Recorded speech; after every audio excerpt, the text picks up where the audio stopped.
Londres, invierno de 1967. La ciudad lleva 3 días bajo una lluvia que no cesa. Las aceras brillan con ese resplandor gris y frío que solo existe en las noches de noviembre en Inglaterra. Son las 11:15 de la noche. En los escalones de piedra de una iglesia del barrio de Kensington, un hombre lleva horas sentado. Se llama Thomas. Tiene 34 años, aunque esa noche parece que tiene 20 más.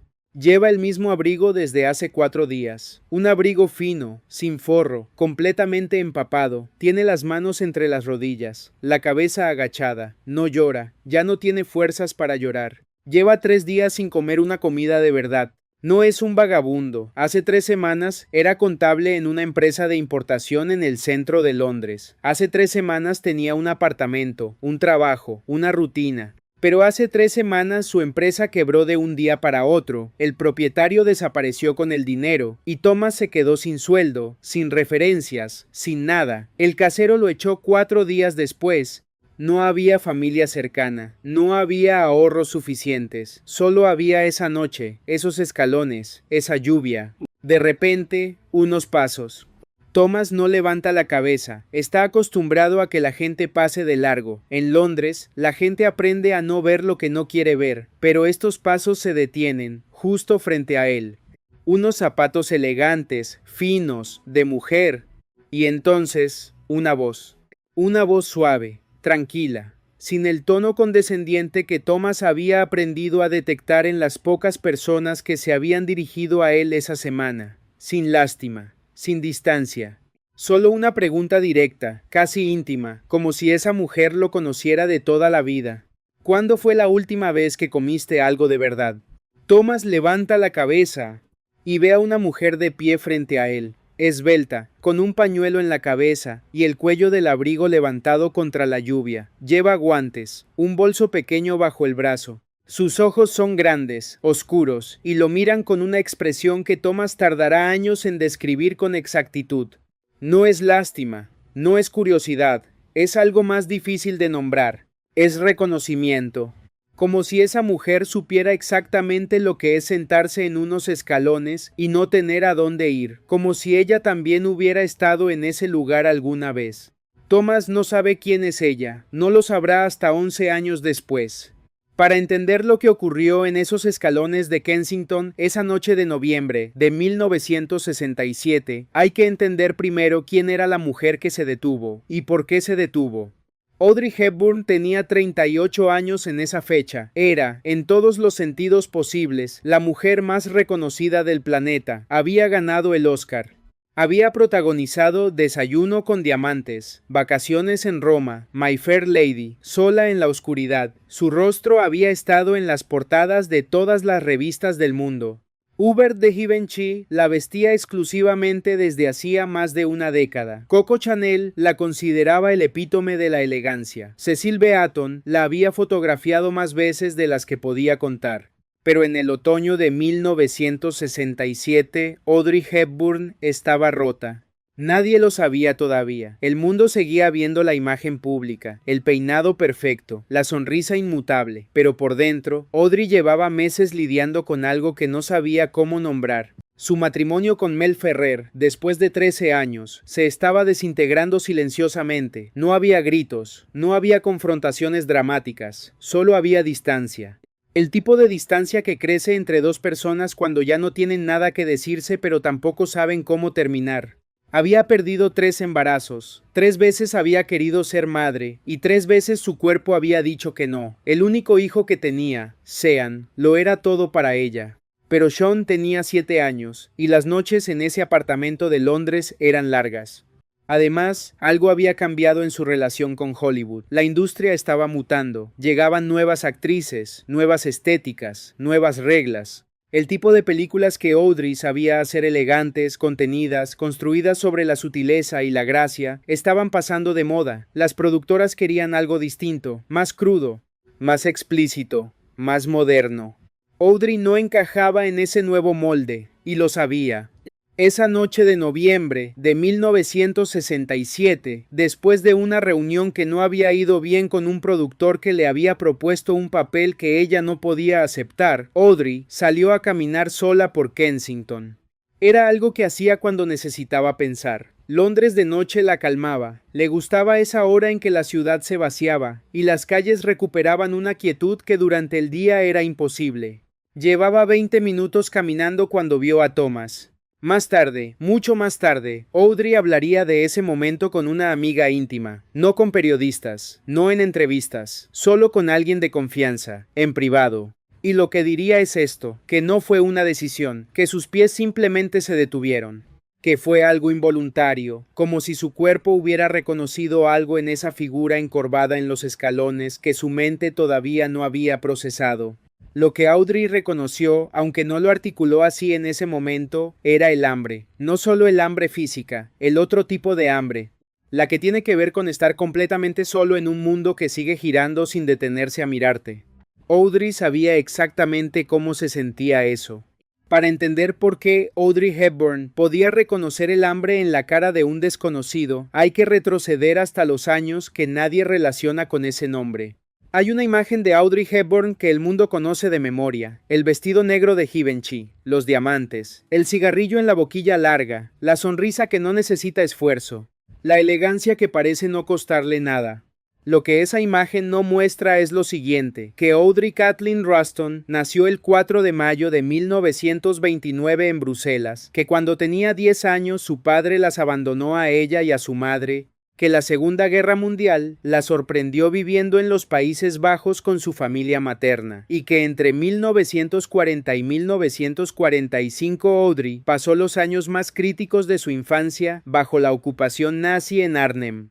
Arnhem no fue una ciudad cualquiera durante la guerra, fue uno de los escenarios más brutales del conflicto en los Países Bajos. La Operación Market Garden, en 1944, convirtió la ciudad en un campo de batalla durante días. Audrey tenía 15 años, vio cosas que nunca describió en detalle públicamente, cosas que quedaron grabadas en algún lugar de su memoria que no tenía nombre. Pero lo más silencioso, lo más devastador, fue el hambre. En los últimos meses de la ocupación, durante el invierno de 1944 hasta 1945, los nazis cortaron el suministro de alimentos a los Países Bajos como represalia por el apoyo de la población civil a los aliados. Ese periodo se conoce como el Hunger Winter, el invierno del hambre. Murieron más de 20.000 personas de inanición, cientos de miles más estuvieron al borde. Audrey Hepburn tenía 15 y 16 años durante el Hunger Winter. Ella misma lo describió, en las pocas ocasiones en que lo mencionó, la familia hirviendo bulbos de tulipán para tener algo con qué calmar el estómago, haciendo harina de semillas de hierba, durmiendo con ropa encima de ropa porque no había calefacción, viendo cómo los vecinos desaparecían. Entendiendo, a una edad en que eso no debería entenderse todavía, que el mundo podía simplemente no darte nada y seguir existiendo como si tal cosa. Esos años tuvieron consecuencias permanentes en el cuerpo de Audrey. Los médicos atribuyeron a la desnutrición infantil parte de sus problemas de fertilidad, la anemia que la acompañó toda la vida, la fragilidad que los fotógrafos capturaban sin saber exactamente de dónde venía. El mundo veía delgadez elegante. Lo que había debajo era el rastro de un cuerpo que había aprendido a sobrevivir con muy poco. Y más que cualquier otra cosa, esos años le dejaron algo que ninguna cantidad de fama ni de dinero pudo borrar: la capacidad de ver el hambre en la cara de otra persona y sentirla como propia. Eso fue lo que ocurrió en los escalones de Kensington. Thomas levantó la cabeza y vio a la mujer. ¿Cuándo fue la última vez que comiste algo de verdad? La pregunta era tan directa, tan desprovista de cualquier rodeo, que Thomas tardó un momento en responder. No estaba acostumbrado a que la gente le hiciera preguntas reales. Estaba acostumbrado al silencio, o a la mirada que pasa de largo, o en el mejor de los casos, a alguien que dejaba caer una moneda sin detenerse. Ayer, dijo. Creo que ayer. La mujer no se movió, no sacó el monedero, no hizo el gesto que Thomas había aprendido a esperar, el de alguien que ya está pensando en irse mientras todavía finge estar presente. Se quedó quieta, mirándolo. ¿Tienes a dónde ir esta noche? Thomas negó con la cabeza. La mujer asintió despacio, como si eso confirmara algo que ya sabía. Espera aquí. Y se fue. Thomas pensó que no volvería. La gente siempre decía, espera aquí, y no volvía. Era casi un reflejo educado, una manera de marcharse sin tener que decir adiós. Pero 17 minutos después, la mujer volvió. Traía una bolsa de papel, adentro, un sándwich envuelto en papel encerado, un termo pequeño con sopa caliente, una manzana, 2 piezas de pan con mantequilla. Y debajo de todo eso, doblado con cuidado, algo más pesado, un abrigo. Un abrigo de hombre, de lana gruesa, que Thomas más tarde entendería que ella había comprado en la tienda de segunda mano que había en la calle de al lado, que cerraba a las 11:30. La mujer había llegado 2 minutos antes del cierre. Puso la bolsa en los escalones junto a Thomas. Le sirvió la sopa en la tapa del termo porque no había tazas, y mientras Thomas comía, sin decirle que comiese despacio aunque debía saberlo, sin mirarlo con esa expresión que hace que comer delante de alguien sea una humillación, la mujer se quedó sentada a su lado en los escalones, con su abrigo fino, con la lluvia encima. Hablaron, no mucho, pero hablaron. Thomas le contó lo que había pasado con la empresa, con el apartamento. La mujer escuchó sin interrumpir, sin ofrecer soluciones, sin decirle lo que debería haber hecho o lo que podría hacer ahora, solo escuchó. En algún momento, Thomas le preguntó su nombre. Ella dudó un instante, luego dijo, Kathleen, que era su segundo nombre, Audrey Kathleen, el nombre que usaba su madre cuando quería que sonara más inglesa. Una hora después, la mujer se puso de pie, le dio a Thomas una tarjeta pequeña, sin membrete, con solo un número de teléfono escrito a mano. Llama mañana a esta dirección, le dijo. Pregunta por la señora Walters. Dile que vas de parte de Kathleen. Te ayudará a encontrar un sitio donde quedarte mientras consigues trabajo. Thomas tomó la tarjeta. Cuando levantó la vista para decir algo, para encontrar las palabras que no existen para ese tipo de momento, la mujer ya estaba caminando por la acera mojada, el cuello del abrigo levantado, los tacones resonando contra el pavimento. No se dio la vuelta. Thomas llamó al día siguiente. La señora Walters existía, el sitio existía. 2 semanas después tenía un lugar donde dormir y estaba empezando a recuperarse. Guardó la tarjeta durante años. Pensó en Kathleen durante años, pero no tenía manera de encontrarla. Solo tenía un nombre que podía ser de cualquiera y un número de teléfono que dejó de funcionar meses después. Durante 11 años, Thomas no supo quién era la mujer de los escalones de Kensington. Mientras Thomas reconstruía su vida en los años siguientes, Audrey Hepburn vivía una transformación propia que el mundo tampoco estaba viendo del todo. 1967 fue el año en que su matrimonio con Mel Ferrer terminó formalmente. Fue también el año en que Audrey tomó una decisión que sorprendió a Hollywood: reducir de manera radical su actividad cinematográfica. En una industria donde la presencia constante era la única moneda que valía, Audrey eligió desaparecer. No para siempre, pero sí lo suficiente como para que los productores se preguntaran si había terminado con el cine. La razón oficial era que quería estar con su hijo Sean, y era verdad, parcialmente, pero había algo más. Los que la conocían de cerca en esa época, una pequeña lista de personas que incluía a Givenchy, a algún amigo de los años romanos, a su asistente personal desde 1961, notaron un cambio sutil, pero persistente. Audrey se volvió más discreta, no en el sentido de ser menos elegante o menos presente en los eventos a los que asistía, sino en el sentido de que empezó a hacer cosas sin contarlas. Pequeñas cosas, visitas a hospitales, tiempo en orfanatos, tardes que no aparecían en ninguna agenda oficial y sobre las que nadie obtenía detalles cuando preguntaba.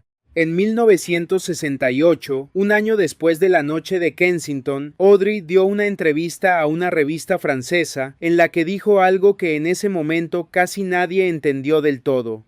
La generosidad no es interesante cuando se convierte en espectáculo. Las cosas que valen la pena hacerse en silencio. El periodista lo interpretó como una declaración sobre la moda, sobre el lujo, sobre la idea de la discreción elegante que siempre había rodeado a Audrey. Pero no era sobre eso.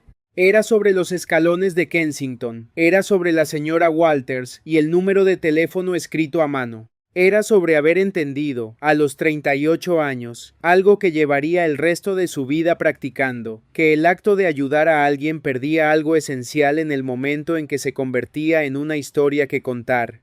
Audrey no quería que lo que hacía fuera una historia. Quería que simplemente fuera lo que hacía. Eso explica por qué nadie en Hollywood sabía de la noche de Kensington, ni su manager, ni su agente, ni los periodistas que cubrían cada movimiento suyo. Ni siquiera, durante muchos años, Andrea Dotti, el médico italiano con quien se casó en 1969 y con quien tuvo a su segundo hijo, Luca, era el secreto de Audrey, uno de varios, pero quizás el más significativo, porque era el secreto que mejor explicaba quién era realmente. Los años 70 no fueron fáciles para Audrey. Su matrimonio con Andrea Dotti, que había comenzado con la promesa de una vida tranquila y doméstica en Roma, empezó a mostrar sus fracturas relativamente rápido. Dotti era brillante, culto, encantador. También era infiel de una manera casi descuidada, como si ni siquiera considerara necesario disimularlo. Audrey soportó más de lo que nadie supo en su momento, en parte por Luca, en parte por ese instinto suyo de proteger la imagen pública de las personas que amaba, aunque esas personas no hicieran lo mismo por ella. En 1976 aceptó el papel en Robin y Marian junto a Sean Connery. No fue una decisión fácil. Llevaba casi una década sin hacer una película importante, y volver a los 46 años en un Hollywood que había cambiado completamente era aterrador de maneras que Audrey no habría admitido en público. Pero algo en ese proyecto la llamó. La historia de Marian, la mujer que regresa después de años de ausencia y tiene que reconciliarse con quién es ahora frente a quién fue, resonaba en ella de una manera que no era difícil entender. Rodaron en España. Connery fue, según todos los que estuvieron en el set, exactamente lo que Audrey necesitaba en ese momento, alguien que la tratara como una igual total, sin condescendencia, sin nostalgia condescendiente del tipo la gran Audrey Hepburn de los años 50. Connery la veía como lo que era, una actriz extraordinaria que estaba ahí, en ese set, ese día. En algún momento durante el rodaje, en una conversación privada que alguien cercano al equipo registró años después en sus memorias, Connery le dijo algo a Audrey que ella guardó. Le dijo que la dignidad real no estaba en cómo te presentabas al mundo, sino en cómo te comportabas cuando nadie estaba mirando. Audrey respondió que sabía exactamente a qué se refería. No explicó más. Pero quizás estaba pensando en una noche de noviembre en Kensington, en una bolsa de papel y un abrigo de segunda mano y un número de teléfono escrito a mano. La película no fue el éxito comercial que el estudio esperaba, pero para Audrey fue algo más importante, la confirmación de que todavía podía hacer el trabajo. Que la mujer de 46 años que miraba desde el espejo cada mañana todavía tenía algo genuino que ofrecer. Ese convencimiento fue parte de lo que la llevó, años después, a UNICEF. En 1988, Audrey se convirtió en embajadora de buena voluntad de UNICEF. No fue un cargo honorífico, no fue una foto en un evento de gala y un comunicado de prensa. Fue un compromiso real, físico, que la llevó a Etiopía, a Sudán, a El Salvador, a Bangladesh, a Vietnam. La llevó a caminar por campos de refugiados, a sostener en brazos a niños con los ojos del tamaño del mundo, a sentarse en el suelo de hospitales improvisados y escuchar a madres que habían perdido a sus hijos. Hubo periodistas que cubrieron esos viajes y que más tarde escribieron sobre la diferencia entre Audrey y otros embajadores de buena voluntad que hacían el mismo tipo de recorrido. La diferencia era esta. Audrey no parecía estar ahí para la foto, no había distancia calculada, no había el gesto cuidadosamente compuesto para la cámara. Audrey simplemente estaba ahí. Igual que había estado en los escalones de Kensington. Igual que había estado en el invierno de 1944 en Arnhem, con 15 años, entendiendo desde adentro lo que era no tener suficiente. 1978. Thomas tiene 45 años, tiene un trabajo estable, un apartamento propio en el norte de Londres, una vida que reconstruyó ladrillo por ladrillo después de aquella noche de 1967. Se casó. Tuvo 2 hijos. No habla de la noche de los escalones con frecuencia, pero tampoco la ha olvidado. Es una de esas historias que uno lleva dentro y no sabe exactamente dónde colocar. Un domingo de octubre, Thomas está en el salón de su casa leyendo el periódico. Su mujer tiene encendido el televisor en la habitación de al lado. En algún momento, el sonido del televisor cambia y se escucha la voz de un presentador diciendo algo sobre una entrevista especial. Thomas no le presta atención. hasta que escucha el nombre. Audrey Hepburn está siendo entrevistada en la BBC. Una entrevista larga, de esas que ya no se hacen mucho, en la que el periodista le da espacio para hablar de su vida, de su trabajo, de sus años en Hollywood, de los años de la guerra. Thomas se levanta del sofá y va a la puerta de la habitación. En la pantalla hay una mujer esbelta, con el pelo recogido, los ojos grandes y oscuros, hablando con esa voz suave y directa que Thomas reconoce instantáneamente, que reconoce en la médula, antes incluso de que su mente haya tenido tiempo de procesar lo que está viendo. Esos ojos, esa voz. ¿Cuándo fue la última vez que comiste algo de verdad? Thomas se queda paralizado en el umbral de la puerta. Su mujer dice algo, él no la escucha. Está mirando la pantalla con una expresión que su mujer describirá más tarde como la cara de alguien que acaba de ver un fantasma. ¿Estás bien?, le pregunta ella. Thomas no responde de inmediato, sigue mirando a la mujer de la pantalla, a Audrey Hepburn, a Kathleen, a la mujer que se sentó con él en unos escalones mojados una noche de noviembre hace 11 años, y le dio un abrigo y un número de teléfono, y no pidió nada a cambio. La conozco, dice Thomas, por fin. Su mujer se ríe, todo el mundo la conoce, es Audrey Hepburn. No, dice Thomas, la conozco. Su mujer deja de reírse. Hay algo en el tono de Thomas, algo en la manera en que lo dice, que le indica que no está hablando de conocer a una celebridad de la pantalla, está hablando de otra cosa, de algo que ocurrió en un lugar concreto, en un momento concreto, hace mucho tiempo. ¿De qué estás hablando?, le pregunta. Y Thomas, por primera vez en 11 años, cuenta la historia. En los días siguientes, Thomas intentó contactar a Audrey.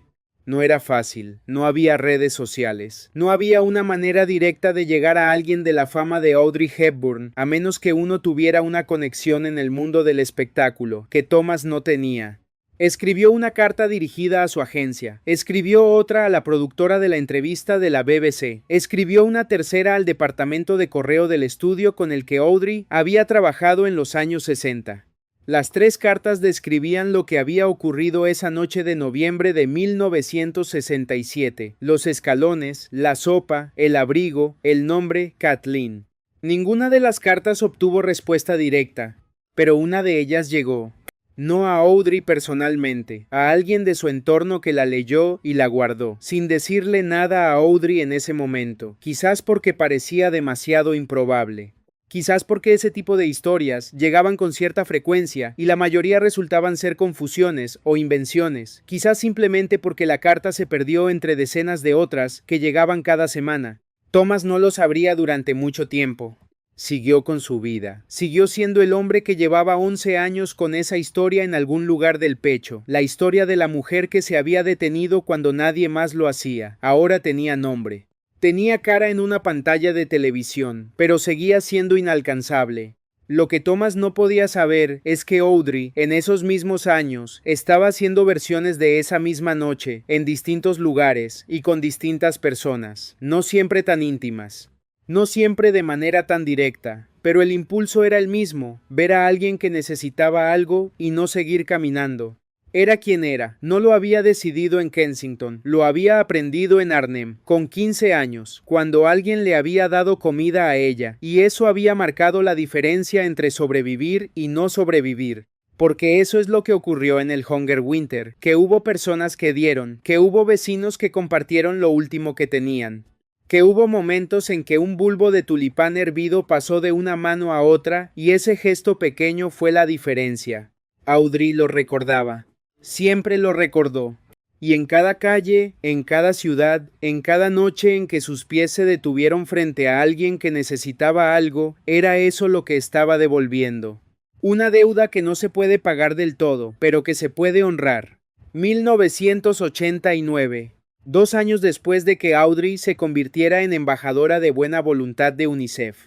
1 año después de haber viajado por primera vez a Etiopía y vuelto completamente transformada, con imágenes que no podía sacarse de la cabeza y palabras que no encontraba cuando alguien le preguntaba qué había visto.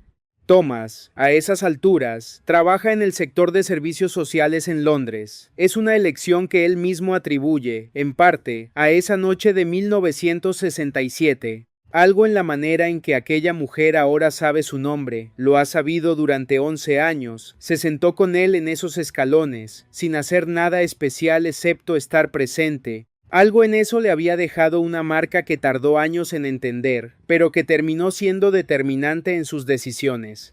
Ese año, un colega suyo le dice que hay un evento benéfico en el que UNICEF va a estar presente, un evento pequeño, en un hotel del centro de Londres, y que Audrey Hepburn, como embajadora de buena voluntad, puede estar ahí.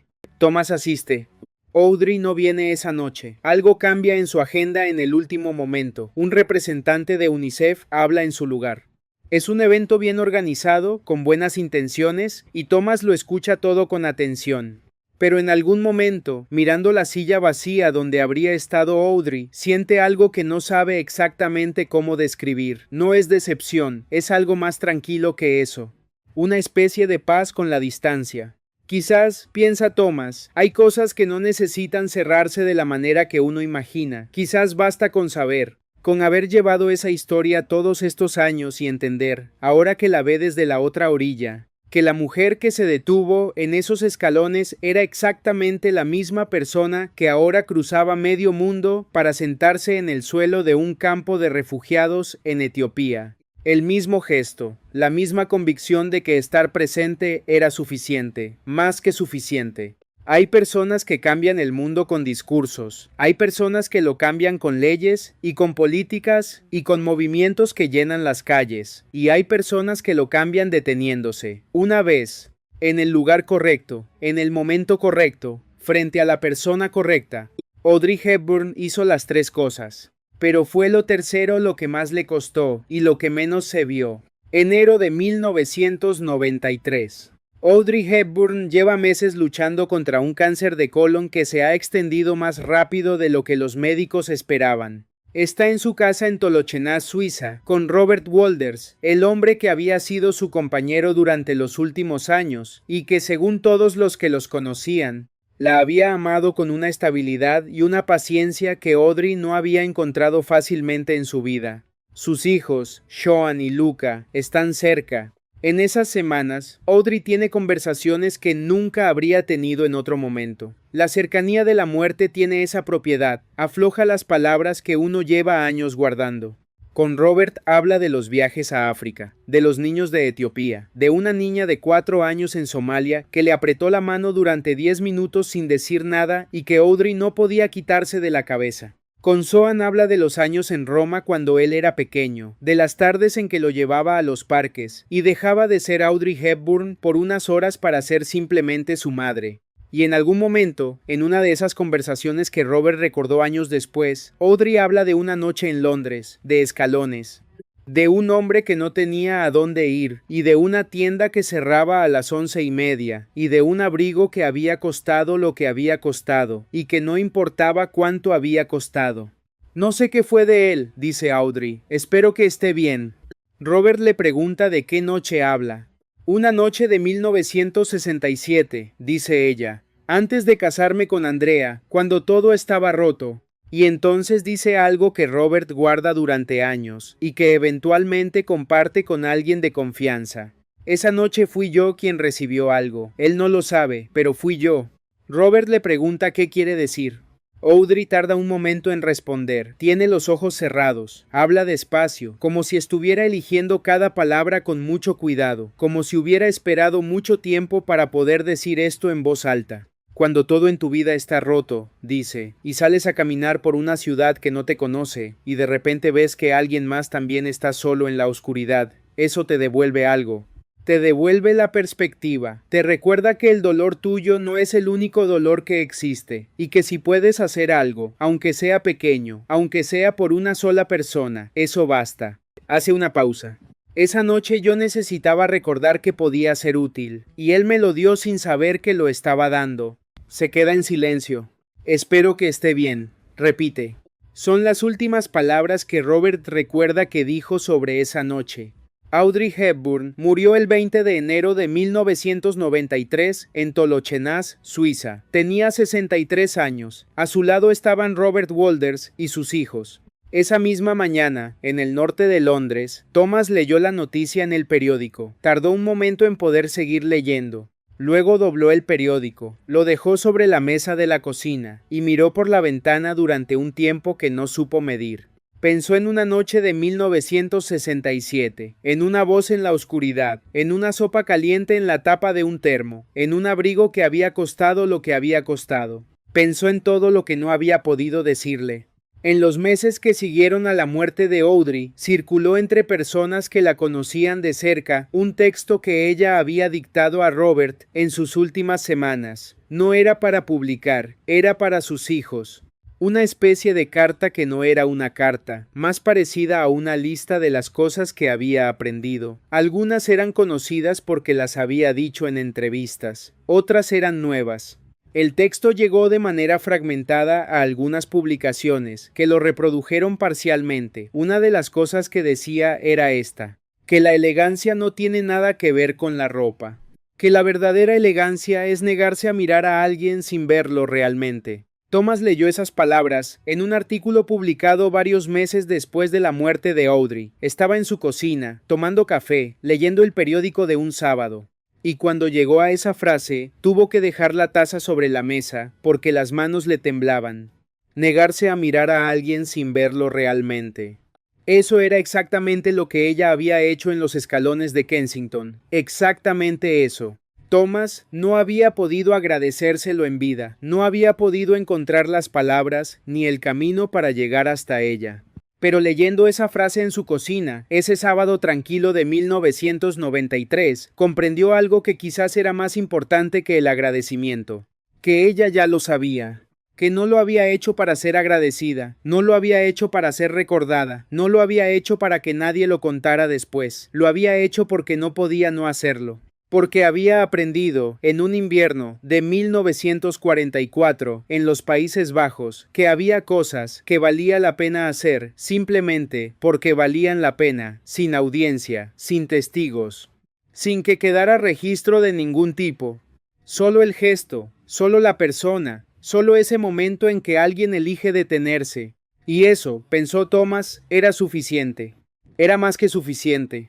Hay una fotografía de Audrey Hepburn que muy poca gente conoce. No es la del vestido negro, no es la de las perlas, no es la de las gafas de sol en Tiffany's. Es una fotografía tomada en Somalia en 1992, uno de sus últimos viajes para UNICEF. Audrey está agachada en el suelo, con ropa sencilla, sin maquillaje, con el pelo sin arreglar. Tiene los brazos alrededor de un niño que no la mira. El niño está mirando al horizonte con esa expresión que tienen los niños que han visto demasiado, y Audrey lo sostiene, sin mirar a la cámara, sin saber o sin importarle que alguien la está fotografiando. No hay en esa imagen ni rastro de la mujer que ganó el Oscar, ni de la ícono de la moda, ni de la estrella de Hollywood. Solo hay una persona que está exactamente donde quiere estar. Exactamente donde necesita estar. Eso es lo que Thomas vio en los escalones de Kensington una noche de noviembre de 1967, antes de saber su nombre, antes de saber que era la mujer más famosa del mundo.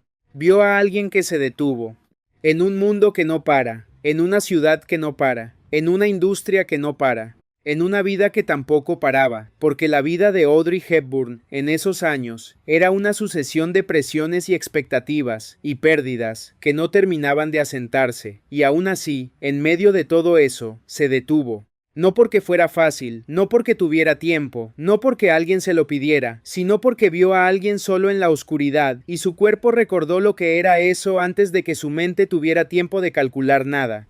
Eso es lo que el Hunger Winter le dejó, no solo la fragilidad, no solo las cicatrices, también esa capacidad rara y difícil de ver a las personas realmente, de no pasar de largo. ¿Alguna vez alguien se detuvo por ti cuando todos los demás seguían caminando? ¿Alguna vez fuiste tú quien se detuvo? Las personas que cambian vidas no siempre lo hacen con grandes gestos, no siempre lo hacen en escenarios iluminados o frente a cámaras o con discursos que la gente va a recordar. A veces lo hacen con una bolsa de papel, una sopa caliente, la decisión de quedarse sentadas en los escalones bajo la lluvia cuando lo más fácil, lo más cómodo, lo más lógico habría sido seguir caminando. Audrey Hepburn lo sabía, lo aprendió con 15 años, en un invierno que no debería haber tenido que vivir. Y lo practicó en silencio, sin contarlo, sin necesitar que nadie lo supiera, durante el resto de su vida. Esa es la elegancia que nadie habla. No el vestido, no los guantes, no la boquilla larga ni las perlas ni los peinados que copiaron las mujeres de medio mundo. La elegancia de negarse a mirar a alguien sin verlo realmente. Esta es Audrey Hepburn, la verdad que nadie vio. Suscríbete para descubrir cada semana las historias que Hollywood nunca quiso contar.